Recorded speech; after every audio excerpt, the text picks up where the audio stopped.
Hindi ko na nga love si Daddy eh. Pero ikaw, mahal na mahal ka ng Daddy mo. Kasi kami naman ang may problema eh, hindi kayo, di ba?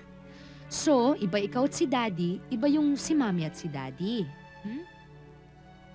Bakit ba siyang naging daddy ko? Hindi naman rin niya ikaw mahal.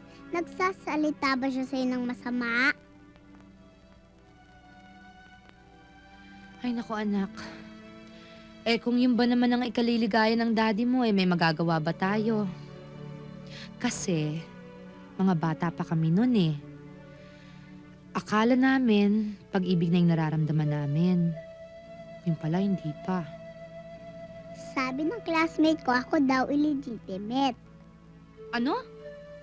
Sabihin mo dyan sa classmate mo, oo, totoo yun, illegitimate ka, pero hindi mo kinakahiya dahil hindi mo kasalanan yun, ha?